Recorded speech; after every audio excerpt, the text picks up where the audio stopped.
Alors dans cette vidéo, tu vas découvrir quels compléments alimentaires sont indispensables pour ta prise de muscle, donc reste bien jusqu'à la fin, je vais te donner tous les tips. Après, tu n'auras même plus besoin de te poser la question. Alors déjà, pour commencer, je vais me présenter rapidement, qui je suis. Bon, je pense que ça, tu l'auras compris à peu près. Je m'appelle Tim, je coach en ligne depuis près de 10 mois maintenant. Ça fait bientôt 4 ans que je m'entraîne en salle de sport. Donc, si on regarde un petit peu mon physique, ça donne ça. Et j'ai déjà accompagné une dizaine de personnes sur des transformations physiques, que ce soit en recomposition corporelle, prise de masse sèche, perte de poids. Globalement, on va attaquer directement dans le vif du sujet. Si on regarde un petit peu, déjà, il faut comprendre qu'il y a des fondamentaux à prendre en compte, hein. Complémentation, j'espère que tu le sais, c'est différent de alimentation. Donc, ne remplace pas ton petit déjeuner ou ton repas par juste de la whey et une banane, quoi. Faut que tu sois stratégique sur comment tu gères ta nutrition de base, et en plus de ça, une fois que ça c'est bon, tu rajoutes de la complémentation pour t'aider là-dessus. Je voulais souligner aussi l'importance de la micronutrition. La micronutrition, c'est important déjà parce que beaucoup de gens ne font pas trop attention à ça, mais c'est tout ce qui est vitamines et minéraux qui sont là pour justement soutenir un petit peu les fonctions physiologiques de ton corps, soutenir dans la récupération, l'énergie en général, la synthèse hormonale, tous les procédés hormonaux et enzymatiques dont ton corps a besoin. A priori, les micronutriments sont là pour gérer ça. Au niveau des compléments essentiels, on va rentrer directement dans le vif du sujet. Attention, c'est du lourd. Au niveau des protéines, déjà, donc au niveau de la whey, pour vos protéines, pour vos récupérations sportives, pour ce que vous consommez autour du sport ou en général pour optimiser votre apport journalier, faut privilégier la whey native, donc issue de la protéine laitière et non pas de fromage par exemple. C'est de bien meilleure qualité. En plus de ça, choisissez tout ce qui contient, si vous avez la composition de l'hydrolysate de lactosérum, éventuellement de la caséine en petite quantité.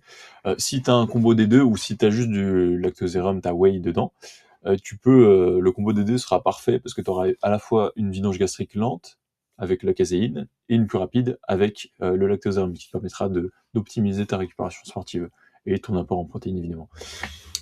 Pour donner un ordre d'idée, la whey par exemple et le bœuf, ça a 1,1 sur le score de digestibilité des acides aminés essentiels. C'est pour ça que c'est intéressant de privilégier la qualité de tes compléments et même juste de tes sources de protéines alimentaires en général, tu vois.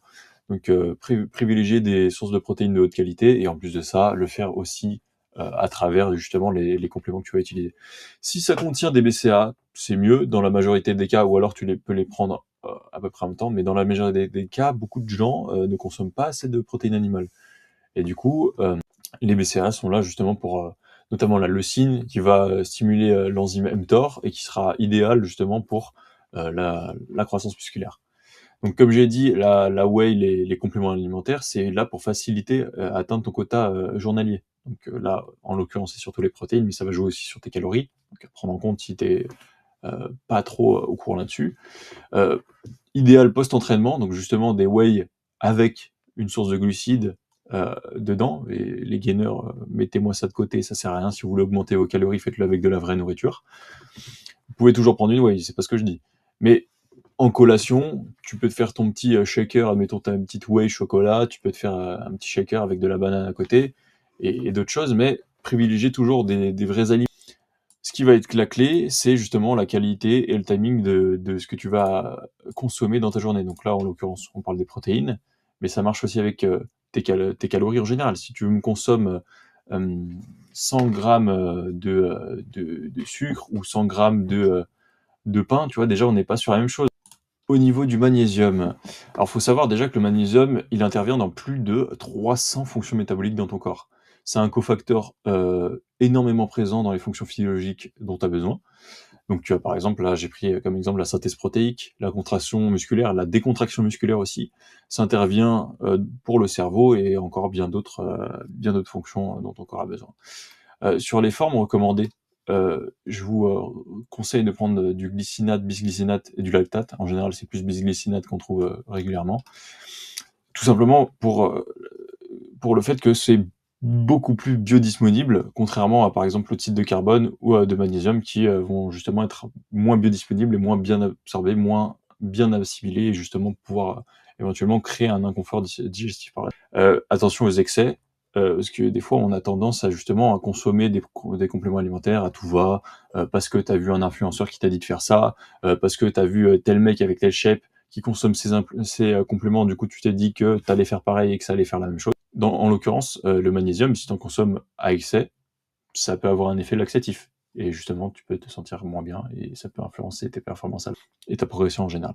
Au niveau des dosages, du dosage optimal, on est à entre 300 à 400 mg par jour, donc en comprenant ton alimentation, donc tes fruits, tes légumes, ta viande, tout ça, ça contient des vitamines et des minéraux. Donc, il faut que tu prennes en compte aussi ça et pas consommer à outrance des compléments alimentaires. A priori, la meilleure solution, je vais revenir plusieurs fois, je pense, mais c'est de faire un bilan sanguin, de regarder tes éventuelles carences et de te complémenter ou pas. Les compléments alimentaires, il y a beaucoup de marketing qui joue là-dessus et qui fait que ça te pousse à consommer à outrance alors que tu n'en as pas forcément besoin. Donc ça va dépendre évidemment de chacun des individus, c'est assez individuel en fonction des carences, de l'alimentation de tout le monde, des contraintes de vie et des objectifs de chacun. On va clairement passer rapidement sur la créatine, parce que je pense que c'est un des compléments les plus connus qui existent, notamment tout simplement parce que c'est le complément pour les sportifs qui est le plus étudié au monde. Et ça a été prouvé qu'il n'y a aucun effet négatif sur le long terme. Dans les effets positifs, justement, ça te permet d'avoir un peu plus de rétention d'eau intracellulaire. Mais ça, tu le vois justement dans les sites. Sur les sites où tu vas acheter ta créatine, justement, c'est écrit en général dans les descriptions. Mais intracellulaire, ça veut dire que du coup, tu auras sur cet aspect légèrement plus mature. C'est un peu plus intéressant. Au niveau des dosages, tu peux consommer 3 à 5 grammes par jour, jusqu'à 10 grammes, selon les gabarits, selon les individus. Encore une fois, restez dans les doses simples, vous prenez pas trop la tête, c'est pas ça qui va vous faire gagner 5 kilos de muscle. Il y a une possibilité aussi de phase de charge, donc avec 20 à 25 grammes par jour pendant 5 à 7 jours, au début, et si vous avez jamais éventuellement pris de créatine, c'est bon à ça. Au début de vous n'êtes pas obligé de le faire, mais ça peut être intéressant de le faire aussi, pour éventuellement voir comment vous pouvez gérer la chose un peu mieux. Ça améliore aussi les performances, ça c'est intéressant dans le sens où, pour rentrer un peu plus en détail, l'ATP, c'est la monnaie de l'énergie, c'est ce qui va vous donner de l'énergie à court terme dans vos séances. C'est la première source d'énergie que tu vas utiliser. L'adénosine triphosphate, comme son nom l'indique, est composé de 3 groupements phosphates, et la phosphocréatine, justement, est là pour augmenter la capacité de ces stocks. Et du coup, ça va vous permettre de renouveler plus rapidement votre stock d'ATP et d'être un peu plus efficace. Donc ça, c'est minime, hein, mais ça booste environ vous aurez un boost d'environ 0 à 4% sur vos perfs. Comme j'ai dit, c'est de l'ordre du micro, mais c'est quand même ultra pertinent. Au niveau de la vitamine D, déjà, il faut savoir que c'est indispensable, dans certains cas de figure. Par exemple, si vous êtes très sédentaire, si vous êtes souvent en bureau, la fenêtre ça compte pas, il faut que vous soyez dehors et que vous soyez exposé au soleil. Donc si vous avez du soleil, vous êtes dans une région, un pays qui est vachement exposé au soleil, au moins 20 minutes par jour, c'est suffisant en excès. Si c'est assez couvert, 30 minutes à 1 heure, c'est suffisant aussi. Si c'est pas le cas, complémentez-vous. A priori, il y a des grandes chances que vous soyez carencé en vitamine D. Encore une fois, si vous voulez être sûr, bilan sanguin, voyez avec votre médecin, ça fait pas de mal. Justement, la vitamine D, dans les rôles clés que ça influe surtout sur la santé osseuse, sur la régulation du calcium, le système immunitaire et possiblement l'humeur. Privilégiez la forme de la vitamine D3, qui est justement plus intéressante, plus biodisponible et qui est conseillé en termes de dosage de 1000 à 2000 unités par jour. Et justement, comme je vous ai dit, ajuster avec une prise de sang pour être plus précis, éviter de surconsommer. Ouais, voilà. Et sachez aussi qu'un surdosage chronique peut entraîner une hypercalcémie, donc une suraugmentation, un taux trop important de calcium dans votre sang, et ça peut engendrer des problèmes Au niveau des oméga 3, ça a évidemment des bienfaits, je pense que c'est le plus connu sur les inflammations, l'inflammation en général, notamment sur le cerveau.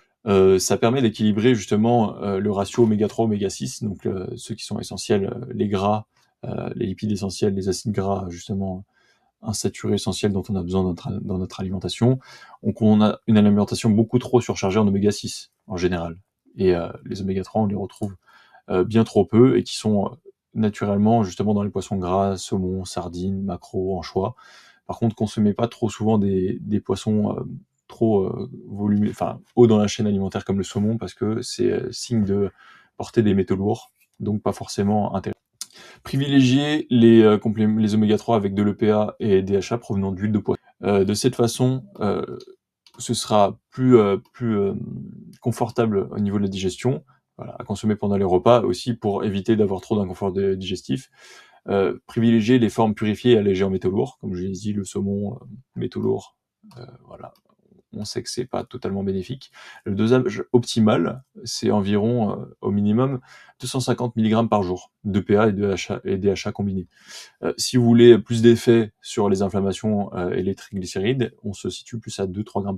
Attention justement aux boîtes transparentes qui sont exposées à la lumière et qui vont oxyder un peu les compléments et justement dégrader le complément, il sera moins biodisponible et vous allez perdre en qualité justement et moins la. Au niveau des électrolytes, c'est un complément, encore une fois, qui, un peu comme les oméga 3, sont pas non plus essentiels à 100%, mais très intéressants à prendre. C'est à considérer si vous êtes souvent à jeun, ou par exemple en été, quand vous transpirez beaucoup, ou alors quand vous faites beaucoup de sport, si vous faites du cardio, en général on transpire beaucoup. Si vous en faites pendant longtemps, régulièrement, que vous buvez pas forcément suffisamment, ou même des fois si vous buvez, boire ne signifie pas que vous serez justement mieux hydraté. Si vous perdez trop vos sels minéraux, c'est comme si vous aviez un bocal et que vous aviez des trous dedans, l'eau va s'évacuer quand même. Enfin, vous serez pas hydraté. C'est pas exactement ça, mais vous avez compris, vous avez saisi l'idée. Les électrolytes, on en retrouve sûrement, vous avez sûrement entendu qu'on en retrouve beaucoup dans les boissons isotoniques, justement pour les sportifs. Par exemple les marathoniens ou les gens qui font de la course en général, ils en prennent souvent pour maintenir leur niveau d'hydratation au niveau de leurs cellules.